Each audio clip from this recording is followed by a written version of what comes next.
오래전에 여러분도 이게 불렀던 찬양이라고 생각하는데요, 이런 찬양이 있습니다.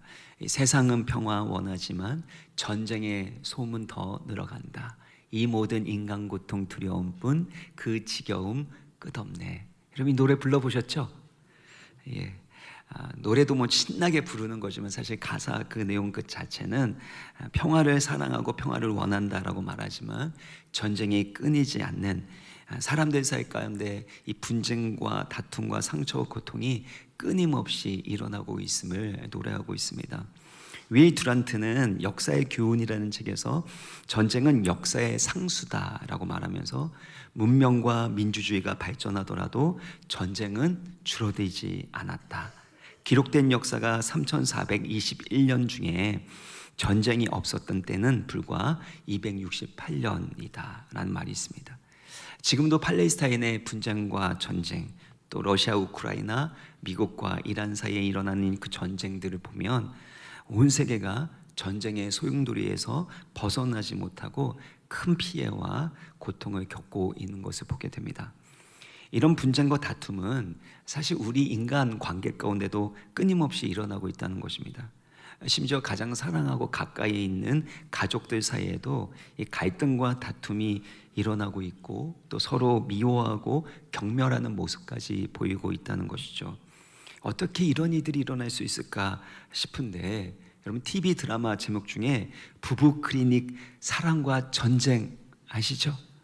사랑과 전쟁이 어떻게 합성어가 될 수 있겠습니까? 사랑과 전쟁은 같이 있으면 안 되는, 전혀 맞지 않는 말처럼 보이지만 사랑의 관계에서 전쟁하듯이 서로 싸우고 말할 수 없는 상처와 고통을 주게 되는 것이 우리의 인생의 단면이라는 것입니다. 그런 의미에서 9절의 말씀은 매우 중요한데요, 우리에게 이 세상에 그 무엇보다도 평화, 화평이 필요하기 때문입니다. 9절의 말씀 우리 같이 읽겠습니다. 9절 시작. 화평하게 하는 자는 복이 있나니 그들이 하나님의 아들이라 일컬음을 받을 것이며.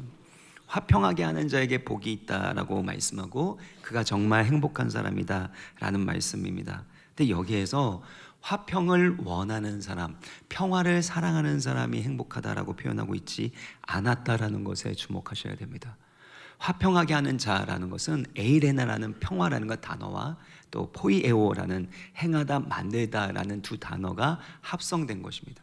그러니까 평화를 만들어내는 자, 피스메이커, 평화를 이루는 자가 행복하고 복이 있다라는 것입니다. 여러분 생각해 볼 때 평화를 원하고 좋아하는 것과 평화를 이루는 피스메이커로 살아간다는 건 비슷한 겁니까? 아니면 전혀 다른 것입니까? 전혀 다른 것이죠. 예를 들어서 어떤 웅장한 건축물과 예술 작품을 감상할 수 있습니다. 근데 그런 웅장한 건축물과 예술 작품을 만든다라는 것은 감상하는 수준을 넘어서서 비교할 수 없는 엄청난 고민과 시간을 들여야 하고 또 희생과 노력을 쏟아 부어야만 그렇게 예술 작품과 건축물을 만들 수 있는 법입니다. 그런 측면에서 화평케 하는 자가 행복하다라는 것은 그냥 쉽게 할 수 있는 말이 아닙니다. 평화와 화해를 이루기 위해서는 먼저 사과하거나 용서를 구해야 하는 용기가 필요합니다. 상대방의 날카로운 분노나 오해를 받아내고 품어낼 수도 있어야 됩니다. 잘못된 것에 대해서는 경고할 수 있어야 되고 또한 그 잘못을 행한 사람을 용서해야 되는, 때로는 아픔의 과정을 통과해야 합니다. 중재와 화해를 실천하는 그 과정 가운데서도 이런저런 비난과 공격을 받을 수 있습니다. 내 입장에서 왜 더 이해해 주지 않습니까? 왜 우리 입장을 더 반영해 주지 않습니까? 라는 그런 항변과 비판을 받을 수 있기 때문입니다. 그런 측면에서 화평케 하는 자로 살아간다는 것은 참으로 불편하고 위험하고 고통스러운 일이 아닐 수가 없는 것입니다. 그래서 사람들은 평화를 원한다라고 말은 하지만 갈등과 다툼의 상황에서 크게 두 가지 태도로 반응하는 것을 보게 됩니다. 회피하거나 싸우는 것이죠. 먼저 회피하는 태도는 마음속에서는 이건 아니지, 이래서는 안 되지 라는 생각을 갖게 되고 마음 가운데 분노가 치밀어 오름에도 불구하고 겉으로는 아무렇지 않은 듯하고 웃어 넘기는 그런 모습입니다. 그렇게 하는 이유가 있다면 갈등 상황이 너무나도 싫고 다툼이 일어나는 그 상황이 두렵기 때문에 갈등을 피하기 위해서, 빨리 이 문제를 수습하기 위해서 그렇게 참고 그 상처를 덮어두는 것입니다. 그러다가 폭발하게 되면 갑자기 관계를 끊어버리는 거죠. 그전에는 너무나도 착한 사람, 모든 걸 이해하는 것처럼 보이지만 어느 순간에 관계를 끊고 떠나버리는 그 모습들을 보이게 되는데, 그런 모습들은 평화주의자들의 모습에서 찾아볼 수 있습니다. 이후에도 말씀드리겠지만, 평화주의자는 정말 사랑하기 때문에 하는 것이 아니라 지금 갈등하고 다투는 그 상황을 빨리 수습하고 해결하려고 하는 것일 뿐, 진정으로 사랑으로 하는 것이 아닌 것이죠. 반면에 싸우려고 하는 태도가 있습니다. 내 자존심이 상해서 견디지를 못하는 것입니다. 내가 옳다라는 것을 증명하고 싶어서 끊임없이 방어를 하는데, 방어하는 것으로는 안 되기 때문에 나중에는 상대방이 틀렸다, 내가 옳다라는 것을 증명하기 위해서 상대방을 비판하고 공격하게 되는 것이죠. 그렇게 싸워서 상대방의 코를 납작하게 만들고 더 이상 상대방이 별 말을 하지 않으면 내가 이겼다, 내가 바라는 정의와 평화를 이루게 되었다라고 착각하는 것입니다. 사람에게 정도의 차이는 있겠지만 회피와 싸움이라는 이 두 가지 태도를 모두 다 가지고 있다라는 것이죠. 여러분은 어떤 태도가 어떤 성향이 더 강하다고 생각이 드십니까? 하지만 성경에서 말하는 평화는 그런 모습이 아닙니다. 우리는 평화를 문제가 없는 상태라고 생각하는 것 같습니다. 그래서 최대한 빨리 이 문제를 진정시키고 수습하려는 데만 집중합니다. 근데 화평의 핵심은 얼마나 소통할 수 있는가, 얼마나 사랑의 소통을 이루는가에 달려 있는 것입니다. 에베소서 2장 14절을 보면요, 여기 원수 되었을 때의 그 특징에 대해서 중간에 막힌 담이라고 표현되어 있죠. 그러니까 담을 세우고 벽을 치는 것, 이것이 사실 원수 관계 가운데서 일어나는 일이라는 것입니다. 상대방을 배제하고 소통의 통로를 차단하는 것이죠. 그러니까 평화라는 것은 막혔던 담, 그 벽을 허물고 서로 사랑의 소통을 하는 것에 있다라는 것입니다. 겉으로 부드러워 보이고 겉으로는 문제가 없는 것처럼 덮어버리는 것이 아니라 얼마만큼 소통할 수 있는가, 사랑의 교제를 나눌 수 있는가가 평화의 핵심 요소라는 것이죠. 또한 성경에서 말하는 평화는 단순하게 전쟁이 없거나 다툼이 없는 상태를 말하는 것이 아닙니다. 그것보다 훨씬 더 크고 적극적인 의미를 담고 있는데요, 신학자 윌리엄 바클레이는 이렇게 말합니다. 여전히 땅이 황폐해지고 시가가 폐허가 되고 사람들이 굶어 죽어가는 상황에도 전쟁이 끝났다면 평화가 돌아왔다고 말할 수 있는가? 전쟁이 끝났다라고 하면 평화가 돌아왔다고 말할 수가 없다라는 것입니다. 왜냐하면 성경에서 이 평화는 히브리어로는 샬롬인데요, 하나님의 뜻과 질서가 온전히 조화롭게 이루어진 그 상태를 말합니다. 특별히 관계적인 질서와 조화를 말하고 있습니다. 깨어지고 무너진 그 관계가 회복이 되고 하나님의 뜻과 질서가 이루어진 그 상태, 이것을 샬롬, 평화라고 부르는데, 또 다른 성경의 표현으로는 구원이라고 말할 수 있습니다. 예수님께서 십자가 구원 사역을 완성하신 이후에 부활하셔서 제자들에게 찾아가셨습니다. 가셔서 가장 먼저 하셨던 말씀이 무엇인가 하면 누가복음 24장 36절부터 보시면요, 너희에게 평강이 있을지어다, 너희에게 평강이 있을지어다. 예수님은 구원의 목적과 완성으로서 샬롬, 평화를 선언하고 계시는 것입니다. 여러분, 교보문고를 이렇게 가보게 되면요, 거기 그 빌딩 가운데 현수막을 커다랗게 이렇게 해놓은 것을 볼 수 있습니다. 거기에 감동과 위로를 주는 이 글귀를 이렇게 적어 놓게 되는데, 제가 그 근처에서 사역을 오랫동안 했기 때문에 이 계절마다 이렇게 바뀌는 것들을 많이 보게 됐습니다. 근데 코로나 시절에 교보문고 그 빌딩에 걸려져 있었던 글귀 중에 하나가 이거였습니다. 세상 풍경 중에서 제일 아름다운 풍경, 모든 것들이 제자리로 돌아가는 풍경. 이 문구를 보면서 참 많은 사람들이 위로를 받고 또 새로운 소망을 얻었다, 그렇게 얘기를 하는데요, 사실은 이건 대중 가요의 그 가사였습니다. 시인과 촌장, 지난번에도 말씀드렸던 하덕규 가수가 작사 작곡했었던 풍경의 노래의 가사입니다. 다시 한번 보여주시면요, 세상 풍경 중에서 제일 아름다운 풍경은 모든 것들이 제자리로 돌아가는 풍경이라는 거죠. 저는 그 글귀를, 가사를 보면서 이것이 하나님의 구원과 샬롬을 잘 보여주는 것이구나 라는 생각을 했습니다. 모든 것들이 하나님의 뜻과 질서를 따라서 제자리로 돌아가는 것, 그래서 관계적인 조화를 이루는 것, 이것이 평화이고 샬롬이라는 것입니다. 그러니까 화평케 하는 피스메이커로 살아간다는 것은 하나님의 평화와 뜻을 이 땅 가운데 나타내고 이루어가는 삶을 살아가는 것을 말합니다. 그렇다면 왜 이 세상에서는 이 평화가 깨어지는 것들을 경험하게 되고 다툼과 갈등의 고통을 느끼느냐라는 것입니다. 그 이유에 대해서 많은 사람들이 다른 사람들의 말과 행동 때문이다, 그들의 잘못된 말과 행동 때문이다라고 생각합니다. 그리고 그것을 조장하는 사회적인 잘못된 구조와 시스템, 부패한 정치, 그리고 여러 가지 사회 환경과 교육 환경에 문제가 있다라고 생각하고 있지 않습니까? 모두 다 외부에 있다. 갈등과 다툼에 평화를 잃어버린 이유는 다 외부에 있다라고 원인을 찾고 있습니다. 그러나 성경은 그 근본적인 원인이 외부 바깥에 있는 것이 아니라 우리 안에 있다라고 말씀하신다는 거죠.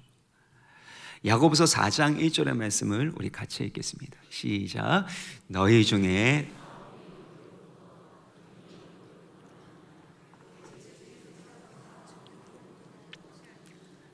싸움이, 다툼이 어디로부터 나느냐라고 했을 때 그 질문에 대한 답이 뭐죠? 싸우는 정욕으로부터 이런 다툼이 일어나게 된다는 것입니다. 여기서 싸우는 정욕이라는 건 싸우려는 성향을 가지고 있는 정욕, 욕심을 말하고 있는 것입니다. 제가 어떤 사업가를 만나서 이런저런 얘기를 이제 간증을 듣게 됐는데요, 사업적으로 성공하고 사회적인 영향력을 끼치고 있는 분이었기 때문에 늘 자신감이 있는 분이셨습니다. 근데 주변에 있는 친구들이 자꾸 자기가 하는 말 때문에, 행동 때문에 어려워하고 상처받는 것을 보게 됩니다. 심지어 사랑하는 아내와 딸들이 있었는데 그들도 상처받고 힘들어하는 것을 보면서 왜 그러나 그런 생각을 했대요. 사람이 이렇게 나약해서, 이렇게 마음이 약해서 되겠는가 답답하기까지 했다라는 것입니다. 근데 어느 날 야고보서 1장 15절의 말씀이 깨달아졌다는 겁니다. 욕심이 잉태한 즉 죄를 낳고 죄가 장성한 즉 사망을 낳는다. 결국에는 다른 사람에게 상처가 되고 고통이 됐었던 것은 그 사람들의 연약함 때문이 아니라 바로 나의 이기적인 욕심 때문이구나, 나의 죄 때문이구나 라는 것이 깨달아진 것입니다. 은혜를 받으니까 자꾸 외부에 있었던 문제, 그것을 지적하는 것이 아니라 근본적인 문제는, 원인은 바로 내 안에 있었구나, 나의 이기적인 자기중심적인 욕심과 태도에 있었구나 라는 것을 깨달았다라는 것입니다. 사랑하는 여러분, 우리가 살아가게 될 때 그 사람 때문에, 그 사람의 말과 행동 때문에, 그 사람과 내가 너무나도 맞지 않기 때문에 그래서 문제가 생긴 것처럼 보이지만 근본적으로는 내 안에 있는 싸우려고 하는 정욕, 욕심 때문이라는 것입니다. 더 구체적으로 표현을 하면 야고보서 4장 2절을 보면은요, 너희가 욕심을 내어도 얻지 못한다. 뭔가를 원하는 것이 있는데 그것을 얻지 못하기 때문에 살인하고 시기한다는 거죠. 또 능히 취하지 못함으로, 내가 원하는 것이 있는데 그것을 얻지 못하니까 어떻게 해요? 다투고 싸운다라는 것입니다. 결국에 우리가 가정 안에서나 누군가의 관계 가운데서 갈등이 일어나고 싸우는 이유가 있다면 아주 간단합니다. 내가 원하는 것이 있는데 그것을 얻지 못하기 때문이라는 거죠. 그 사람이 나에게 주기를 기대했는데 안 주는 겁니다. 그리고 그 사람 때문에 내가 그것을 얻지 못한다라고 생각이 들면, 그러면 다투고 싸우게 된다는 거죠. 가정에서도 마찬가지 아닙니까? 왜 그런 말을 하는 거야? 왜 그런 행동을 하는 거야? 내가 말했잖아, 그렇게 하지 말라 그랬잖아. 그렇게 이렇게 부드럽게 싸우잖아요, 그죠?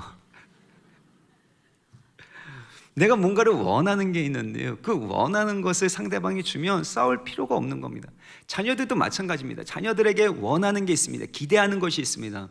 그런데 그것을 얻지 못하게 되니까, 그러니까 화가 나게 되고 답답하고 다투고 싸우게 되는 거 아닙니까? 결국에는 우리 안에 원하는 뭔가의 그 욕심이 있는데 그것을 얻지 못하기 때문에, 그래서 갈등이 생기고 다툼이 생기고 평화가 깨지는 것입니다. 이 부분에 대해서 예수님께서는 마태복음 15장 18절의 그 말씀을 보면서 이렇게 말씀하시는데요, 입에서 나오는 것들은 마음에서 나오나니 이것이야말로 사람을 더럽게 하느니라. 이 마음에 나오는 것이 악한 생각, 살인, 간음, 음란, 도둑질, 거짓 증언, 비방, 이 모든 것들이 바로 우리의 마음에서 나오는데, 입으로 표현될 때 그때 내 자신을 더럽힐 뿐만 아니라 상대방을 더럽히고 고통스럽게 한다라는 것입니다.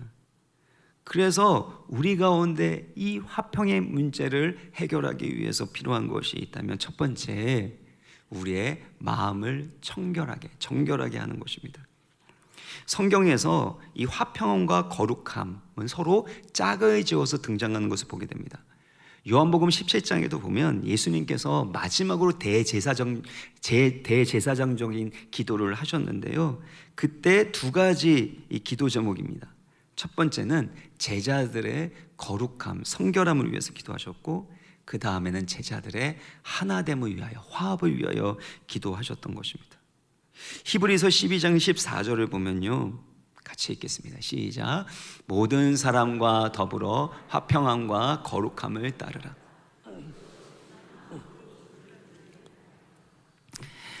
다른 사람들과의 그 화평함과 거룩함을 동시에 추구하지 않는다면 결단코 주님을 보지 못한다라고 말씀하시죠. 이 부분은 예수님의 팔복의 순서와도 매우 밀접하게 연결되어 있는 거 아닙니까? 마태복음 5장 8절에 보시면 마음이 청결한 자는 복이 있나니 그들이 누구를 봅니까? 하나님을 보게 된다는 것입니다. 그리고 화평하게 하는 자는 복이 있는 이유가 있다면 그들이 하나님의 아들이라 일컬음을 받을 것이기 때문이라는 것이죠. 그러니까 마음이 청결한 자가 진정으로 화평케 하는 자로 살아갈 수 있다는 것입니다. 여러분, 앞서 평화가 깨지고 다툼과 갈등이 일어나는 이유가 무엇이라고 했습니까? 인간의 이기적인 욕심, 그리고 악한 생각, 또 더럽고 추악한 그런 우리 안에 있는 것들 때문이라고 하지 않았습니까? 그래서 마음이 청결하지 않고서는 결단코 평화를 이루어 나갈 수가 없는 것입니다. 지난 시간에 살펴본 것처럼 마음의 청결함은 무엇을 의미합니까? 외적으로 종교적으로 깨끗함을 말하는 것이 아니라 예수 그리스도의 보혈과 성령의 새롭게 하심으로 말미암아 우리의 마음이 정결케 되고 깨끗해지는 것이죠. 무엇보다도 마음의 청결은 마음이 나눠지지 않는 거라고 했습니다. 그리고 우리의 마음이 있어야 될 그 자리에 있는 것, 이것이 마음의 청결인데 결국에는 하나님께만 집중되어 있고 두 마음을 품지 않는 것, 이것이 마음의 청결이라고 했습니다. 그래서 마음이 청결하지 않고서는 결단코 화평을 이룰 수가 없습니다.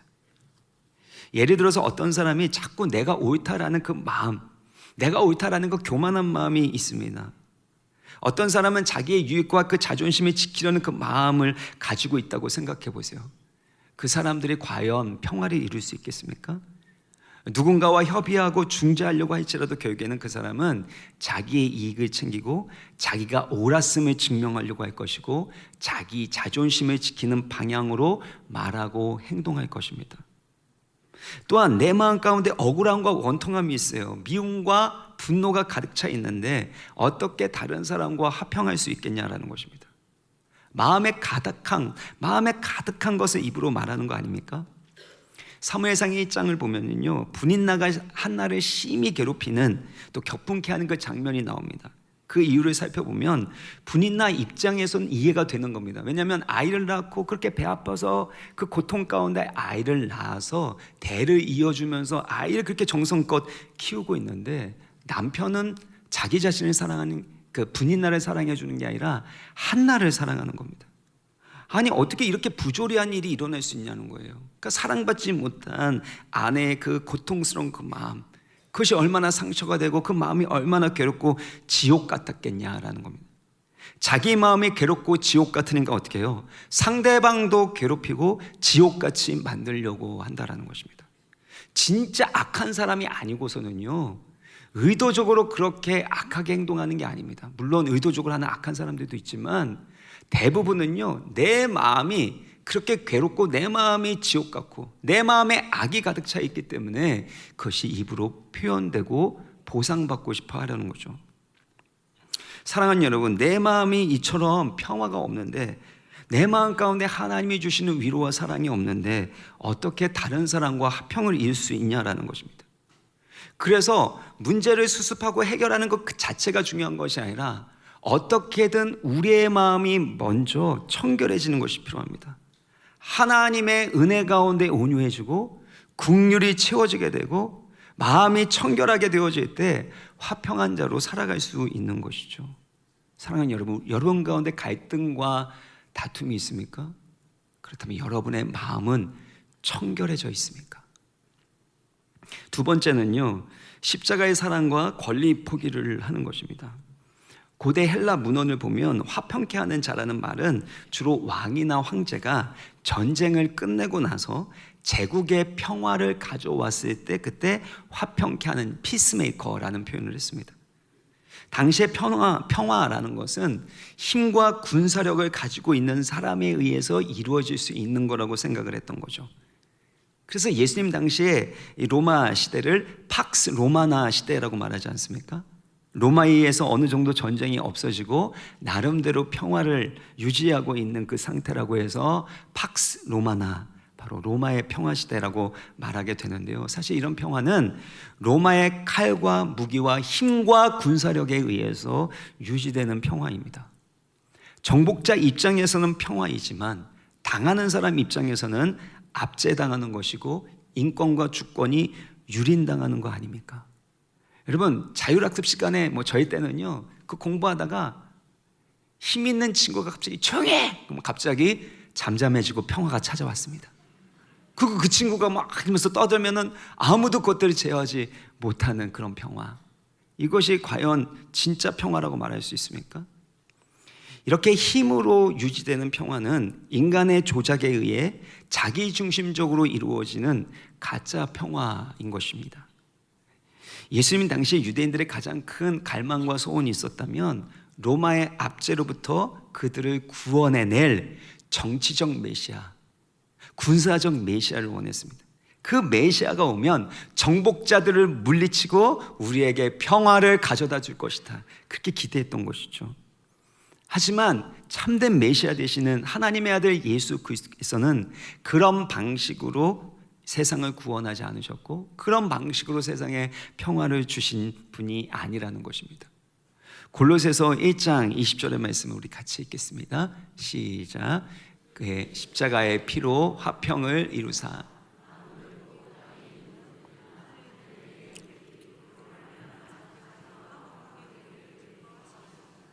예수님은 다른 것이 아니라 무엇으로 화평을 이루셨습니까? 그의 십자가의 피로 화평을 이루셨다는 것입니다. 온 우주 만물을 창조하신 하나님의 아들이시고 세상의 모든 권세와 능력을 가지고 계셨음에도 불구하고 세상의 힘과 권력으로 평화를 이루시지 않았다는 것입니다. 오히려 세상의 권력과 힘을 포기하시고 자기의 권리를 내려놓으심으로 십자가에 달려 죽으심으로 평화를 이루셨습니다.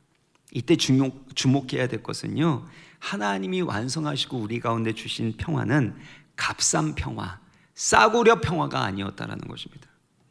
하나님의 아들이 십자가에 고난당하시고 저주받으시고 죽으시는 엄청난 희생과 대가 지불로 주어진 평화라는 것입니다. 그래서 여러분, 이 평화라는 것은요, 결탄코 값싸게 쉽게 이루어질 수 있는 것이 아니라는 것입니다. 누군가의 대가 지불, 누군가의 희생이 있지 않고서는 결단코 평화를 이루어갈 수 없다라는 것입니다. 예수님께서는 십자가 가운데서 하나님의 공의와 사랑을 완전하게 이루셨습니다. 완전한 조화가 이 공의와 사랑이 이 십자가 가운데서 이루어진 것이죠. 사랑하니까 그냥 덮어두고 넘어가자, 하나님의 평화를 이루어야 되니까 빨리 이 문제를 해결하자, 이것이 아닙니다. 죄에 대해서는 공의로 심판하심으로, 심지어 아들의 십자가에 못 박아 죽이는 그 일을 통해서 하나님은 우리 가운데 평화라는 선물을 주셨다라는 것입니다. 남아프리카 공화국에 진실과 화해위원회가 열렸을 때 그때 십자가의 복음의 원리를 적용했습니다. 가해자들의 잘못을 그냥 덮고 넘어가지 않았다라는 것입니다. 공의롭고 정직하게 그 문제를 직면하고 진실을 고백하게 된 사람은 그 이후에 화해와 회복으로 나아갈 수 있도록 도와줬다라는 것이죠.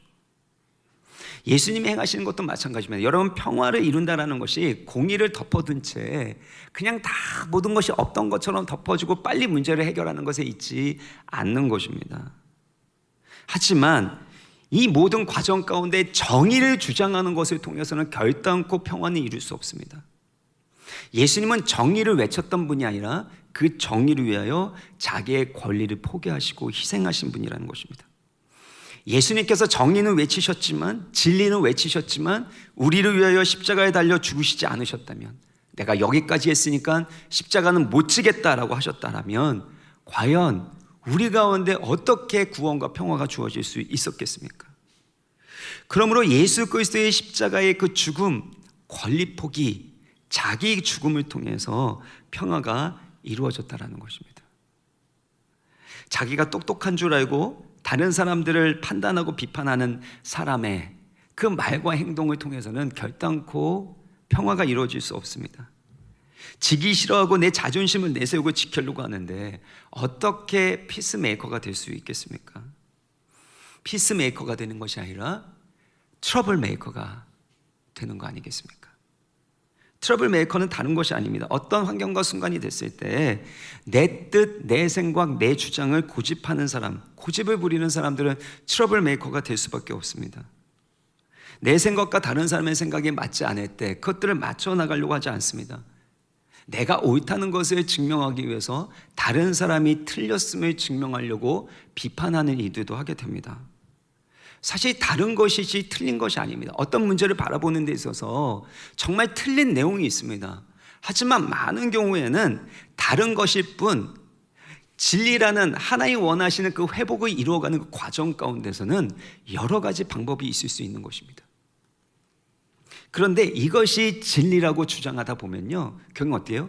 다른 사람들은 거짓을 행하는 사람이고 결국에는 악마화시키는, 사탄이라고까지 표현하는 이들이 일어나는 이유는 무엇이죠? 내가 생각하는 그 진리도 아니면서 50%짜리일 수도 있고 30%짜리 진리일 수도 있음에도 불구하고 그것을 고집하고 고집을 부리고 있기 때문은 아닙니까? 자기 기준, 자기 생각, 자기 권리를 계속해서 주장하고 그것을 포기하지 않는다면 화평을 이룰 수 없는 것입니다. 그래서 진리를 말할 때는요, 이것이 진리라고 할지라도 여러분, 진리의 방법으로, 진리이신 예수 그리스도의 방법으로 행해야 하는 것이죠.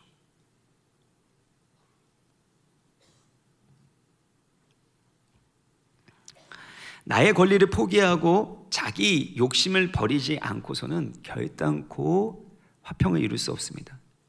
내 욕심, 내 자아가 깨지고 죽어야지만 그리스도의 사랑과 긍휼과 화평을 실천할 수 있습니다. 자아가 죽지 않은 그 상황 가운데서 어떤 일이 이루어질 수 있느냐라는 것입니다. 아브라함의 이 목자와 조카 이 롯의 이 목자 사이에 다툼이 일어났습니다. 그 다툼과 갈등을 어떻게 해결했는가 보면요, 아브라함이 양보합니다. 너가 원하는 땅을 먼저 선택해라. 너가 좌하면 내가 우하고 너가 우하면 내가 좌하겠다. 왜 이렇게 양보할 수 있었습니까? 내 권리를 포기할 수 있습니까? 하나님이 만복의 근원이 되시기 때문에 하나님이 주시는 것만 받겠다라는 믿음이죠. 아브라함의 아들 이삭도 마찬가지입니다. 블레셋과의 그 다툼이 일어났을 때 자신이 판 우물에 와가지고 시비를 걸고 그 우물을 메워버립니다. 그때 이삭이 어떻게 합니까? 다른 지역으로 이동해서 우물을 다시 파게 됩니다. 또 와갖고 시비를 걸어요. 그러면 어떻게 하면 이삭이 또 다른 지역으로 옮기게 되고 거기에서 우물을 팝니다. 이렇게 4번이나 이동해서 우물을 파게 되는데 나중에 블레셋 왕 아비멜렉이 찾아와서 이삭에게 화친을 청하는 것을 보게 됩니다. 이것을 통해서 진정으로 우리에게 평화를 주신 분은 바로 하나님이심을 알려주시는 것이죠. 우리가 나름대로 정의를 외치고 옳은 것은 그 옳은 것을 지켜야 되겠죠. 정의를 지켜야 되겠죠. 정의가 없는 평화가 있을 수 있겠습니까? 결국에는 평화가 세워진다는 건 정의도 함께 세워지는 것을 의미하는 거 아닙니까? 하지만 우리의 노력과 우리의 힘으로 그 평화를 얻는 것이 아니라 우리가 하나님의 말씀대로 십자가를 따라 겸손하게 사랑하고 양보하고 권리 포기할 때 하나님이 평화를, 화평을 선물로 주시는 줄 믿습니다. 이를 위하여 4가지를 우리가 좀 적용하기를 원하는데, 첫 번째, 분노의 감정과 말을 다스리는 것입니다. 야고보서 1장 19절의 말씀 같이 읽겠습니다. 시작. 내 사랑하는 형제들아 너희가 알지니.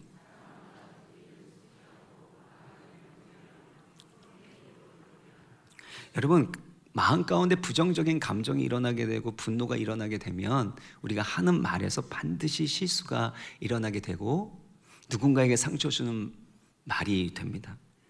그래서 야고보서 1장 19절을 보시면은요, 듣기는 속히하고 말하기는 더디하고 성내기도 더디하라 라고 말씀하는 거죠. 분노에는 거룩한 분노가 있고 선한 분노가 있습니다. 예수님의 분노는 거룩하고 선하기 때문에 죄를 미워합니다. 그리고 사람을 살리는 분노였습니다. 하지만 이기적인 이 죄인들인 우리는요, 분노하게 될 때 처음에는 선하고 거룩한 것처럼 보이지라도 99% 악한 분노로 변질될 수 있습니다.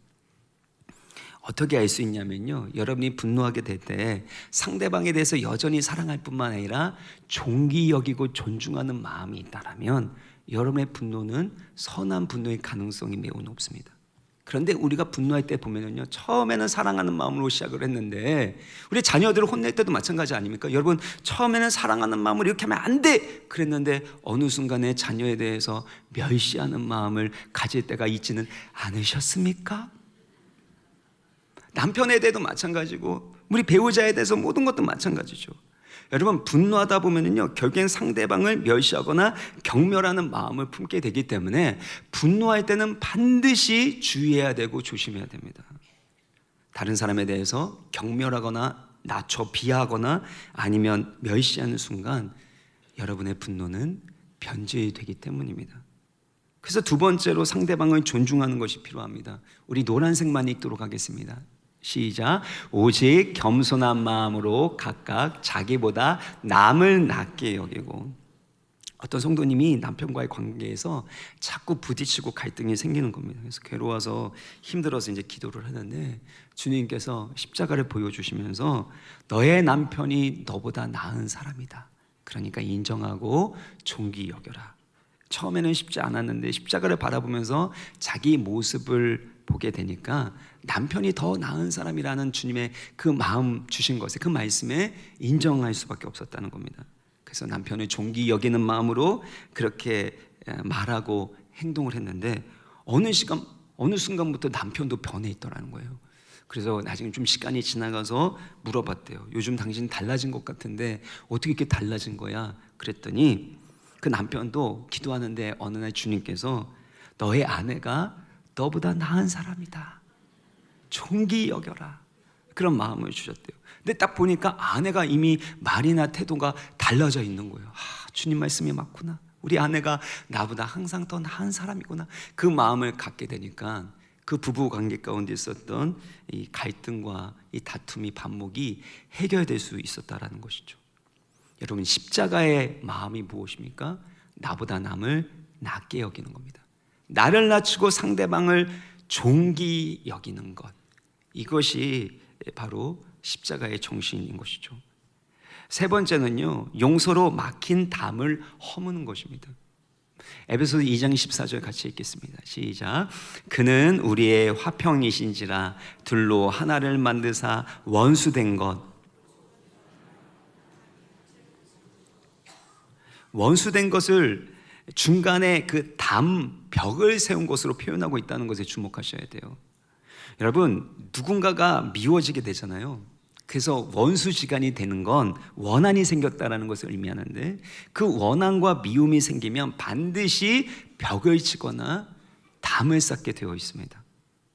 그 사람과 소통하고 싶지 않은 거죠. 그 사람을 나의 그 관계 안에서, 테두리 안에서 배제하고자 하는 그 마음이 생기는 것입니다.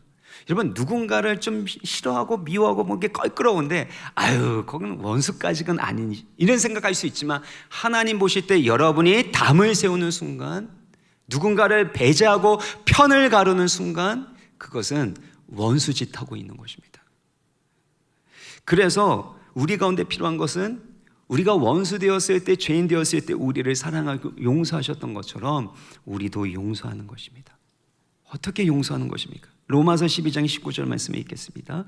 시작. 네, 사랑하는 자들아, 너희가 친히 원수를 갚지 말고 하나님의 진노하심에 맡기라. 기록되었으되 원수 갚는 것이 내게 있으니 내가 갚으리라고 주께서 말씀하시니라. 우리가 친히 원수 갚는 게 아닙니다. 벽을 치지 말고, 담을 세우지 말고, 그 담을 허물어뜨리기 위해서 용서하고 하나님의 그 진노하심에 맡기라는 것입니다. 그럼 어떻게 해주신대요? 하나님이 갚아주시는 것. 여러분, 용서라는 건 덮고 넘어가는 것이 아닙니다. 반드시 하나님께서 갚아주심을 믿으시길 바랍니다. 여러분, 혹시나 저에 대해서 용서할 것이 있습니까? 용서하셔야 돼요. 그래야지 설교 말씀이 지난주처럼 들리는 겁니다. 저를 사랑해 주시고 저를 용서해 주시고, 저를 위해서가 아니라 여러분이 은혜 받기 위해서 그렇게 용서하시잖아요. 하나님이 다 갚아주십니다. 저한테 다 갚아주실 거예요. 그러니까 여러분 은혜 받으셔야 돼요. 말씀이 들려야 되는 겁니다. 우리 인생 가운데 무슨 일이 있던지 간에 용서함으로 하나님께 맡겨드림으로 하나님의 갚아주시는 은혜와 복을 누리시길 바랍니다. 네 번째는요, 사랑으로 진리를 말하는 것입니다. 여러분, 무슨 말을 하게 될 때 거기에 존중과 사랑이 있는지를 점검해야 합니다. 우리 에베소서 4장 15절을 같이 읽겠습니다. 시작. 오직 사랑 안에서 참된 것을 하여 범사에 그에게까지 자라일지라. 그는 머리니 곧 그리스도라. 우리가 계속해서 영적으로 성장하기 위해서는 사랑으로 진리를 말할 수 있어야 된다는 겁니다. 어떤 분들은요, 사랑 없이 진리를 말하는, 내가 뭐 틀린 말 했어? 없는 사실이야? 근데 여러분, 맞는 말이 더 상처가 돼요. 요즘에 저희 딸이 자꾸 저의 배를 보면서 자꾸 저희 배 나왔다고 막 상처 안 받는 줄 아나 봐요. 여러분, 사랑으로 말하는 거예요. 물론 저희 딸은 사랑으로 말했습니다. 제가 웃자고 하는 얘기고요. 사랑으로 하는 것이 아니라면 그 말이 독이 될 수도 있는 것입니다. 또 사랑한다는 미명 아래 진리를 말하지 않는 분들도 있습니다. 왜냐하면 갈등과 다툼이 일어나는 것이 싫고 그 다툼을 두려워하기 때문에, 그래서 회피하는 것이죠. 그것을 평화주의자라고 말씀드렸었는데요, 겉으로는 평화를 추구하는 것처럼 보이지만 사실은 사랑하기 때문에 참는 게 아닙니다. 사랑하기 때문에 덮는 게 아닙니다. 갈등과 다툼이 싫고 두려워서라는 겁니다. 그럼에도 불구하고 저는 평화주의자들이 좋습니다. 자꾸 싸우려고 하는 부분보다는 10배 나은 것 같습니다. 10배. 근데 문제는 뭐냐면 평화주의자들은 사랑하지 않습니다. 그 관계 가운데 불편한 것이 있어도 안 그런 척 하다가 갑자기 그 관계를 끊어버립니다. 왜냐하면 내가 힘들고 어렵기 때문에 더 이상 사랑하고 싶지 않는 것이죠. 그러나 예수님을 닮아간다라는 것은 사랑으로 진리를 말하는 겁니다. 여러분, 진리를 말하는 게 얼마나 힘든 줄 아십니까? 여러분, 교회에서 누군가에게 징계를 내린다라는 건 그게 얼마나 괴롭고 힘든 것인지 아십니까? 제가 청년 사역을 하면서요, 징계를 하게 되잖아요. 바른 소리를 하잖아요. 에너지가 5배에서 10배 이상 더 듭니다. 하고 싶지 않아요. 그냥 내버려 두고 싶어요. 그럼에도 불구하고 사랑하면 진리를 말할 수 있어야 되고, 진리를 말하면 5배로 10배로 더 사랑해야 하는 것입니다. 이렇게 사랑하고 화평하게 될 때 복이 된다라고 말씀하시죠. 그 이유가 9절에 나오는데요, 그 이유는 그들이 하나님의 아들이라 일컬음을 받을 것이기 때문이라는 것입니다. 이 팔복에서 다른 요건이 아닙니다. 다른 성품이 아니라 화평케 하는 자가 하나님의 아들, 딸이라 일컬음을 받게 된다는 것이죠. 왜 그렇습니까? 히브리서 13장 20절을 보면 우리가 믿는 사랑하는 하나님이 평화의 하나님이시기 때문입니다. 그리고 고린도후서 5장 18절을 보면 하나님이 우리 가운데 주신 직분이 화목케 하는 직분이기 때문입니다. 결국 우리가 화평케 하는 자로 살아가는 이유가 있다면 우리가 하나님의 아들, 딸이기 때문에, 그리고 하나님을 닮은, 하나님 아버지를 닮은 하나님의 자녀이기 때문입니다. 여러분, 화평케 하는 거 힘듭니다. 어렵습니다. 우리 인간 능력으로 할 수 없습니다. 그러나 우리는 해야 하고 할 수 있습니다. 왜냐하면 우리가 화평케 하시는 하나님의 아들과 딸이기 때문입니다. 그리고 하나님과 더 친밀한 관계를 누리면 누릴수록 하나님의 긍휼과 사랑과 그분의 영광으로, 생명으로 가득 찰수록 우리는 화평케 하는 삶을 살아갈 수 있습니다. 그래서 화평케 하는 삶은 우리 하나님 아버지께로 돌아가는 삶, 우리 하나님 아버지와 더 친밀한 교제를 나누는 삶, 우리 하나님 아버지를 닮아가는 삶입니다. 말씀 마무리 짓습니다. 하덕규 목사님이 이 풍경이라는 노래를 다시금 부르면서 이 가사를 붙였는데요, 이렇게 붙였습니다. 세상 풍경 중에서 제일 아름다운 풍경, 모든 것들이 제자리로 돌아가는 풍경인데 그것은 내 아버지께, 하나님 아버지께로 돌아오는 풍경이라는 것입니다.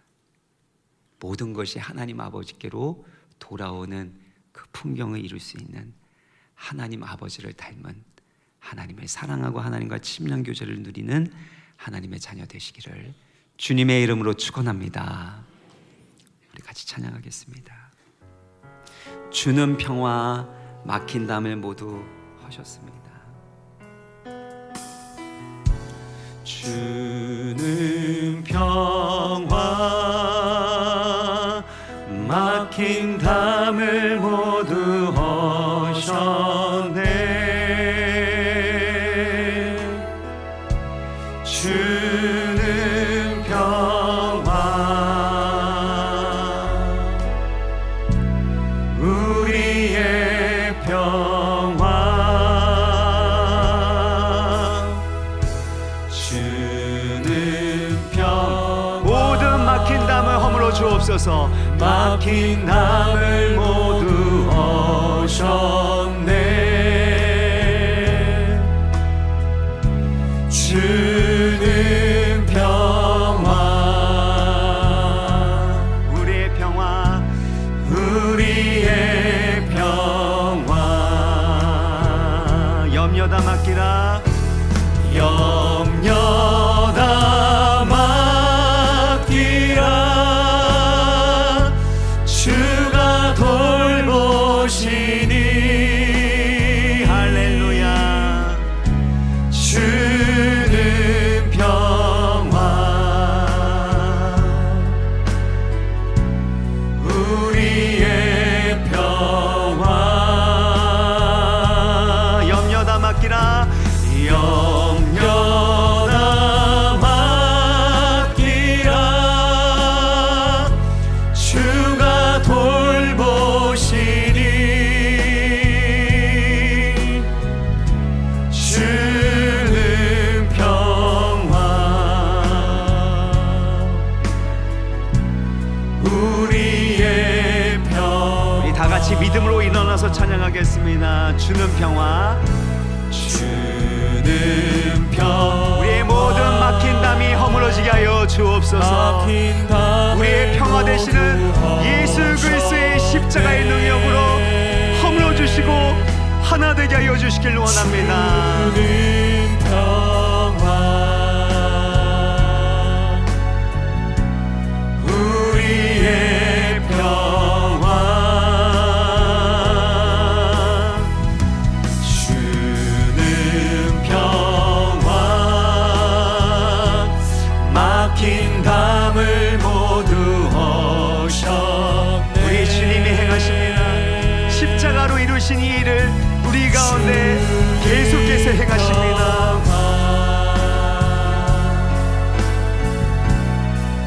우리의 평화 염려나 맡기라. 주님이 돌봐주십니다.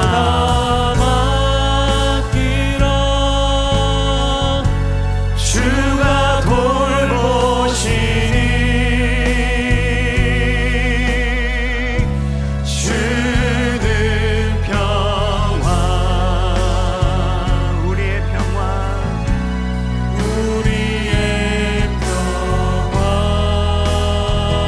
염려나 맡기라. 염려나 맡기라.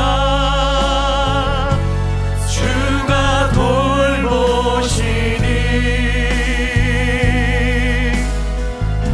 주는 평화 우리의 평화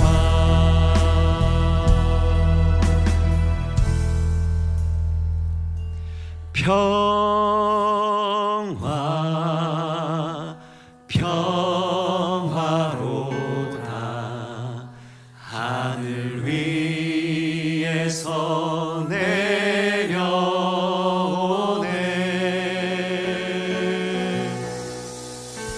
그 사랑의 물결이 영원토록 내 영혼을 덮으소. 우리 가슴에 손을 얹고 찬양합니다. 평화 평화로다. 평화로다.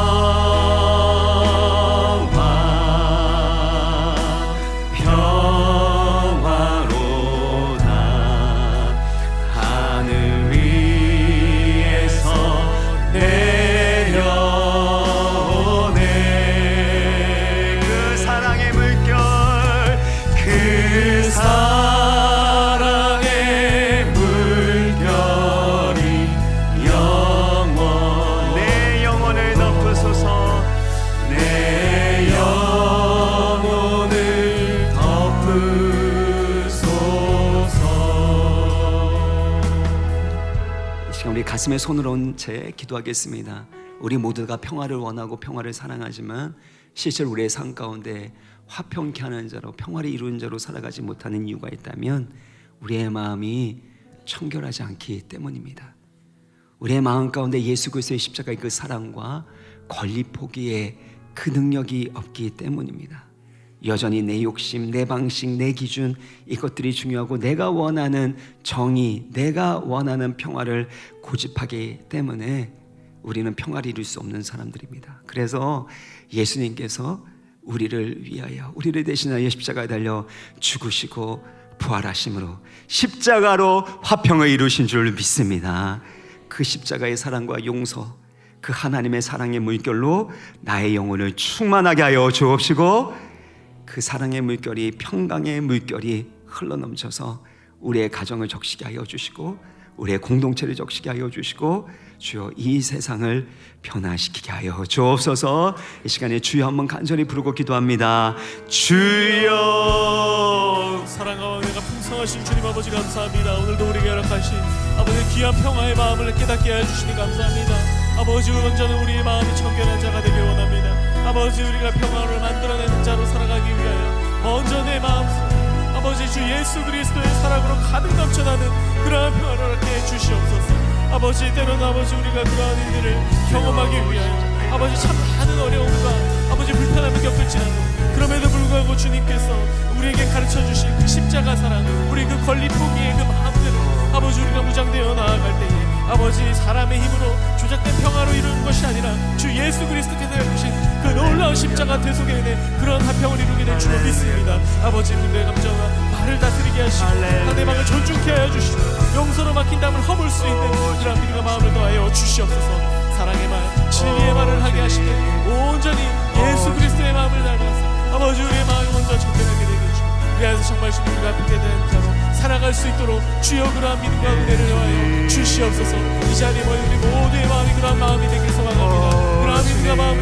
하여 주시고, 그래서 정말 주님께서 가르쳐 주신 그러한 참된 평화, 아버지 그러한 화평을 누리는 삶을 살아갈 수 있는 귀한 아버지 우리 모두 살게 될 수 있도록 주께서 함께 하여 주시고 인도하여 주시옵소서.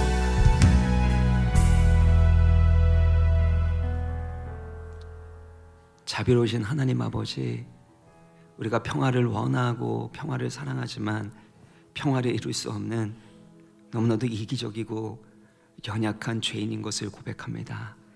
그러나 하나님의 아들 주 예수 그리스도께서 우리를 사랑하셔서 우리를 대신하여 십자가에 달려 죽으시고 부활하시고 그와 연합한 하나님의 자녀가 되었기에 옛사람의 방식을 따라 살지 않고 거듭난 하나님의 자녀로 살게 되어질 때 진정으로 화평케 하는 자로 우리가 살아갈 수 있는 줄 믿습니다. 우리의 마음을 정결케 하여 주시되 이기적인 나의 기준과 생각과 욕심 버리게 하여 주옵시고, 예수님께서 나보다 남을 더 낮게 여기시는 십자가에 죽기까지 낮아지셨던 것처럼, 권리 포기하시고 희생하셨던 것처럼, 대가지불했던 것처럼 그렇게 우리도 순종하고 대가지불할 수 있도록 우리를 하나님의 사랑과 성령으로 충만하게 하여 주옵소서. 주님, 평화주의자 되지 않게 하여 주시고 싸구려 평화를 만들어가는 것이 아니라 진정으로 그 담이 허물어지게 되는, 그 벽이 허물어지는 참된 용서와 긍휼과 화해가 일어나는 참된 평화를 이루는 우리의 삶과 가정과 교회와 이 나라와 민족 되게 하여 주옵소서.